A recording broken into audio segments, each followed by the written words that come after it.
Hello to all my friends in Korea, and a special hello to the Institute for Global Economics and POSCO Holdings. It's a pleasure to be with you here today.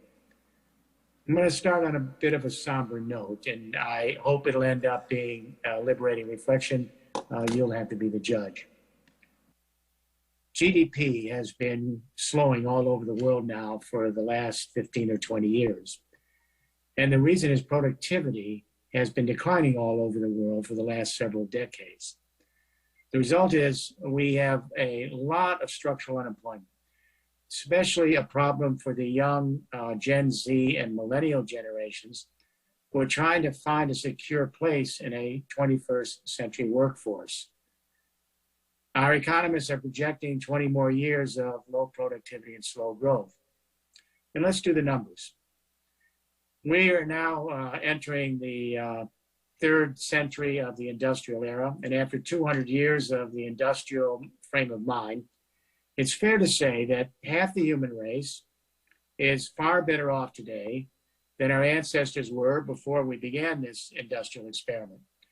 But it's also fair to say that 45% of the human race today, living on $5.45 a day, which is the poverty level, are only marginally better off, and in most cases, no better off than we began the fossil fuel-based industrial era more than 200 years ago. So while half the human race is doing better, the other half of the human race not so much. The very rich have done very well. Today, the 8 richest human beings in the world, 8 individuals, their combined wealth now equals the accumulated wealth of 1/2 the human beings living on Earth. That's 3.5 billion people. There's something very dysfunctional about the way we're organizing the economic life of the human family. It's clear that we have a dysfunctional approach to our economic future. But now we have a much more severe crisis. After 2 centuries of a fossil fuel-based industrial civilization, we have now spewed massive amounts of carbon dioxide into the air, and methane and nitrous oxide from the industrial way of life. And those gases, greenhouse gases, have taken us to real-time climate change on planet Earth. No longer a theory, no longer a possibility, it's in real time. I'd like to explain to all my friends in Korea exactly what climate change is all about, because once it's described, we then understand the gravity of this crisis and the need to mobilize Korea and the rest of the human race toward one goal, and that is to saving life on Earth. Climate change changes the hydrological cycle. We are the watery planet. Everything on this planet depends on water. The problem is, for every 1 degree Celsius that the temperature goes up on Earth because of global warming gases blocking the sun's heat from getting back off the planet, so for every 1 degree Celsius that temperature goes up, the clouds are actually sucking up 7 more precipitation from the ground, 7% more precipitation from the ground. So what we're getting is more concentrated precipitation in the clouds and more dramatic, extreme, exponentially out of control water events all over the world. Blockbuster winter snows, unparalleled in human history. Massive spring flooding across every continent. Summer droughts and wildfires raging across the planet. Typhoons and hurricanes in the fall season. Our ecosystems cannot catch up to this runaway water cycle, the hydrological cycle. They're collapsing, ecosystems all over the world. And infrastructure is collapsing, and people are dying. And I want every parent that's listening to me today to understand this. Our scientists tell us we are now in the 6th extinction of life on Earth. Doesn't even make the headlines. The most important story we've ever faced in the short 200,000 years of our existence as Homo sapiens. We've had 5 mass extinction events on this planet over 450 million years, well before we human beings were populating this Earth. And each time there was a change in the chemistry of the planet, massive quick die-out. And on the average, 10 million years for new life to flourish. We are now in the sixth extinction event, and our scientists are telling us that we could lose over 1/2 the species inhabiting this earth in the next half century. That's the century of our young toddlers and children today. The last time we had an extinction of life on this magnitude was 65 million years ago. Now we're talking in the next 50, 75, 80 years. We are asleep. But now, thankfully, we are beginning to awake. We need to step back and ask the question, where do we go from here?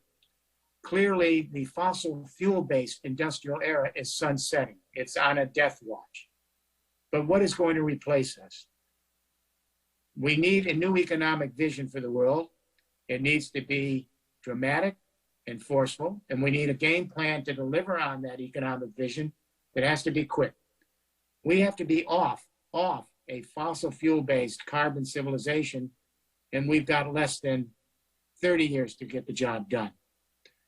So we need to step back and ask the question, how do the great economic revolutions in history occur? If we know how they occur, we're going to get a roadmap in Korea, in America, in Europe, in China, and all over the world, so we can charter a new course, a new path into the future. It's interesting that when we look back at human history anthropologically, there have been at least 7 major economic paradigm shifts in history, and each one of them share a common denominator. It's fascinating, and that is at a moment of time, across a civilization, 3 new technology revolutions emerged and converged to create what we call in industry a infrastructure that fundamentally transforms the way our society communicates, powers, and moves its economic life, its social life, its governance. What are those 3 technology revolutions? Number 1, new communication revolutions. Number 2, new energy regimes. Number 3, new modes of transportation and logistics. So when new communication revolutions converge with new energy regimes, which in turn converge with new mobility and logistics, it establishes an infrastructure that brings larger numbers of people together in more diverse relationships, annihilating time and space, so that we can begin to behave as a social organism in time and space. These new infrastructures change our temporal orientation and our spatial orientation. They change our economic life. They change our forms of governance. They change our worldviews. Let me give you 2 examples from recent times. The first industrial revolution in Britain in the 19th century and the second industrial revolution in the United States in the 20th century.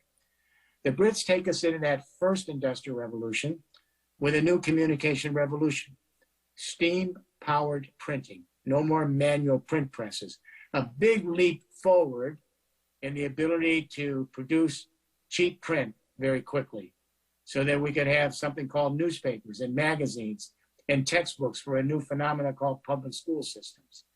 And then the Brits laid down a telegraph system across the British Isles in the late 19th century. Steam power printing and the telegraph, those communication technologies converged in Britain with a new source of energy. They went from wood to coal. And then they took the coal and they got it out of the mines with a new invention called the steam pump. Then they put the steam engine on rails for locomotives, for transportation and logistics. This convergence of communication, energy, mobility, and logistics took us from regional markets in Britain to national markets because we could bring larger numbers of people together over time and space more quickly. It took us from more regional governance to nation states. It took us from proto-industrial capitalism to full-fledged capitalist economies. It took us from more rural populations to dense urban populations. The rest is history. In my country, the United States, we led the second industrial revolution, and the big revolution in communication was the telephone. Alexander Graham Bell. All of a sudden, people communicating instantaneously over thousands of miles with their fellow human beings. Later, radio and television. Those great communication technologies in America converged with a new source of energy, cheap Texas oil. And then Henry Ford put everyone in a new form of mobility and logistics transport the internal combustion engine, automobiles, later inland waterways, ocean traffic, and air traffic. That second industrial revolution took us from national markets to globalization and global mediating institutions like the World Bank, the IMF, the OECD, the United Nations. And it spurred a shift from dense urban populations to suburban rollout. That second industrial revolution peaked. We know the date. It peaked in 2008 when Brent crude oil hit a record price of $147 on world markets. And when that happened in July of 2008, the entire global economy shut down. That was the great economic earthquake of the 200-year history of the fossil fuel industrial revolution. The collapse of the financial market with the subprime mortgages a month later was an aftershock, because that was a Ponzi scheme, a fictional economy. Why was the 147 benchmark for oil the beginning of the long sunset from the industrial age? Everything in the industrial era depends on oil, fossil fuels, coal, oil, and gas. Our food additives and preservatives, our pharmaceutical products, our construction materials, our heating, our transportation, our food products, they all depend on fossil fuels. So when the price of fossil fuels goes over 80 a barrel, watch all the other prices going up.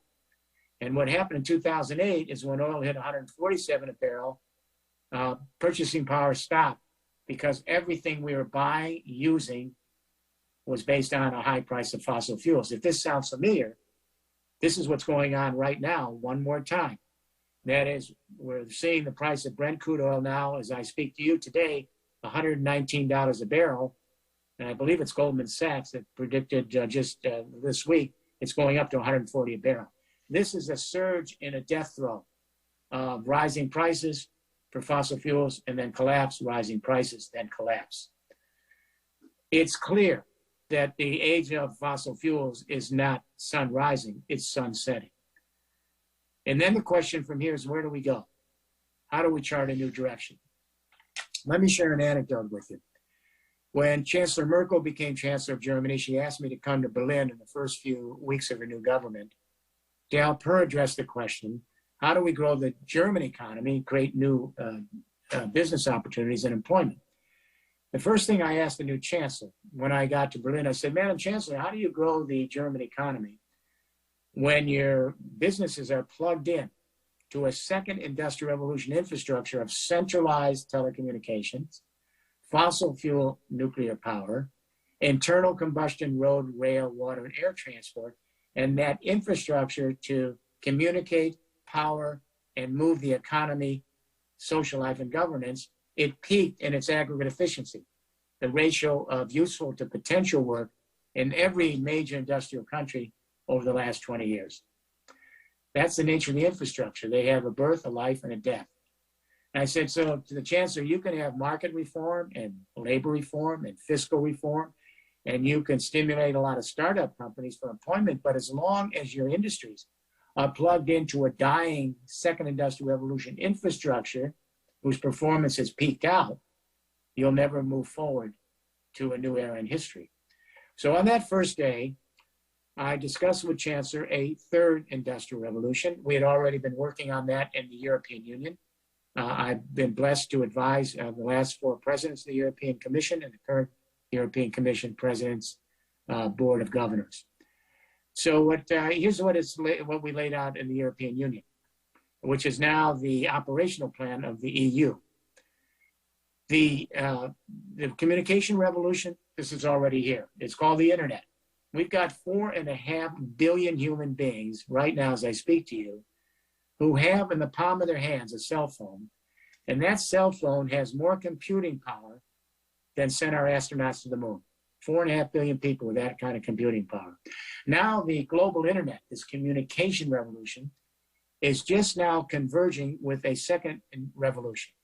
And that is, we are seeing the emergence of an electricity internet.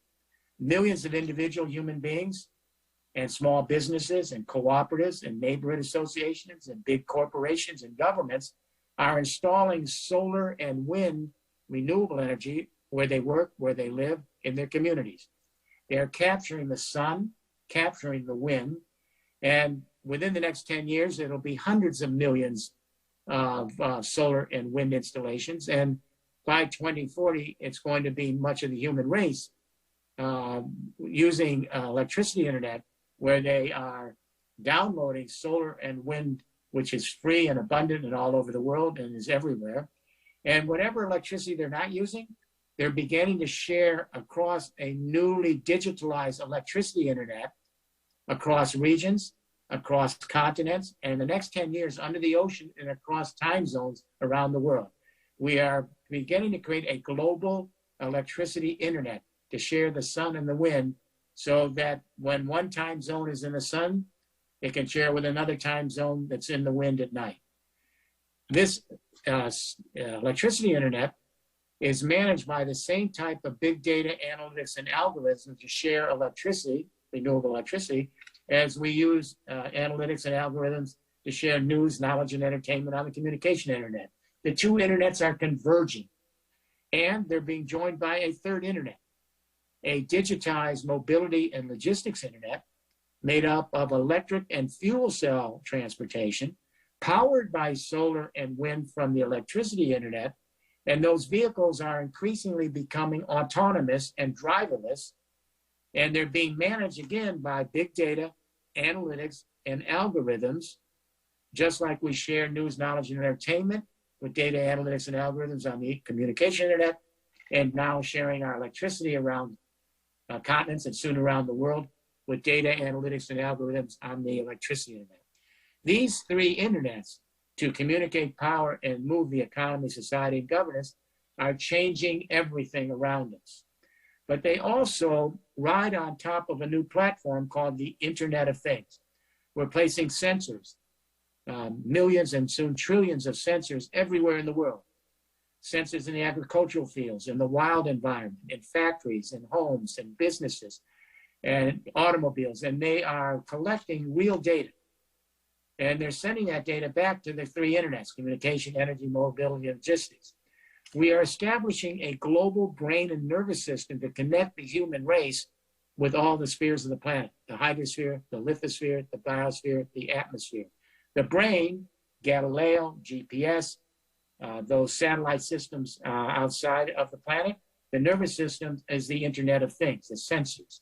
And every building in Korea, around the world in the coming years, will be retrofitted for climate resilience against the floods and the droughts and the wildfires already happening.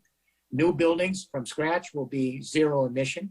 Every building will have an edge data center so that they can begin to connect with each other in fluid platforms with small and medium-sized enterprises, blockchaining all sorts of relationships around the world. We're going to see the phase out of some of the centralized giant data centers of the 20th century. Every building will be retrofitted. It will have an edge data center. It will have micro power generation with small solar on the roofs. It will have wind nearby with microgrids. It will have storage units for energy. It'll have charging stations for your electric vehicles. So we are beginning to see the building stock as open nodes rather than secluded residences that can actually work with each other across regions and across the entire planet. This is the third industrial revolution. And this is the actual game plan of the European Union and China. As I said earlier, I worked with the last four presidents of the European Union and the current president, Commission. And in our new plan, which is now in place in EU, it's called Digital Europe, Green Deal. Digital Europe is the infrastructure I described. Green New Deal is the way to create the new businesses and the new jobs that will take us into a zero emission infrastructure for Europe. In China, I've been blessed to work with the leadership in China. When Premier Li came into office, he announced that he had read The Third Industrial Revolution, the book, and it instructed the government to follow up on the ideas and themes that I'm discussing with you today. And now in China, the plan is called China Internet Plus and the Ecological Civilization.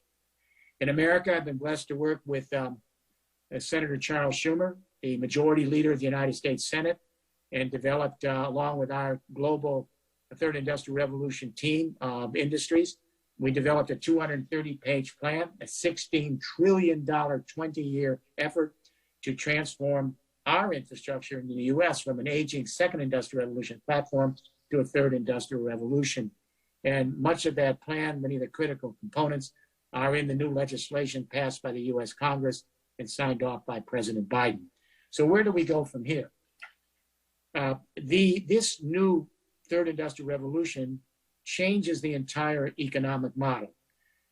It moves us to a new frame of reference for understanding business. We are moving from markets to networks. We are moving from ownership to access. We are moving from growth to regenerativity. We are moving from productivity to flourishing. We are moving from externalities, which have long plagued us, to circularity. We're moving from geopolitics of the fossil fuel era to biosphere politics and sharing the sun and the wind of the planet. We are moving from globalization to localization. We're increasingly a more distributed economic infrastructure. The third industrial revolution allows smart, small and medium-sized enterprises and large companies to engage wherever they are in fluid platforms and be able to work alongside other companies all over the world in real time. So localization is a more flat, distributed way to engage in global trade while maintaining, if you will, a strong economic base at home. So to both have onshoring, but also to have global trade as well. Korea can play a very important role here. Korea is the poster child of the post-World War II era. We're always impressed by the fact that it went from a very poor country to one of the top 12 industrial powers on the planet. You have world-class companies. POSCO Steel Holdings is a very world-class company. You have SK Holding, you have Hyundai, you have Samsung, lots of industries. But now you need to make this transition. Korea needs to be, if you will, a first mover in Asia and the Pacific. And that means you have to call upon the government and industry and your municipalities to develop the kind of roadmaps that we've developed now in Europe, China, and the United States to begin this 20-year infrastructure transition into a third industrial revolution and a more resilient economy that can create the new jobs, employment of the 21st century, and hopefully mitigate the worst abuses of climate change and allow us to flourish once again on this planet. You also have the financial community that needs to come to the floor. Your public pension funds in Korea are already investing in green bonds in Europe and other places around the world to finance this infrastructure transition. Now they need to take those green bonds home in Korea and do the same thing there. So there's a tremendous opportunity. Korea can be a first mover here. We are on the cusp of this shift. It's going to be important for companies like POSCO. Without steel, we can't make these new technologies. We need it for all of the renewable energy technologies. So we're going to have to move to a green hydrogen economy using solar and wind to produce green hydrogen that can go through the pipelines and heat up the furnaces so that we can engage in steel production that's both carbon neutral and at the same time cheaper than our existing energy technologies. We're beginning to do that in Europe. POSCO can be a leader in Korea and Asia and the Pacific in how we make that transformation from a fossil fuel-based steel industry to a renewable energy-based fuel industry with green hydrogen right at the center of this new, if you will, worldview. I'm hopeful. I think that Korea has a great opportunity here and to lead this new revolution, and we have no choice. Our young people are taking to the streets all over the world, and they're saying we are in a climate emergency. We need to address the extinction event on this planet.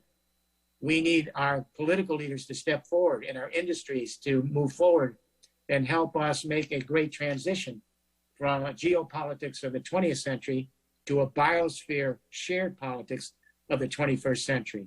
Korea will be there, I'm convinced, right at the head of the pack in helping lead this great revolution forward so that life can flourish once again on this planet. So future generations, not only our own species, but our fellow creatures, can enjoy their moment, this special thing called existence, this little oasis in the universe.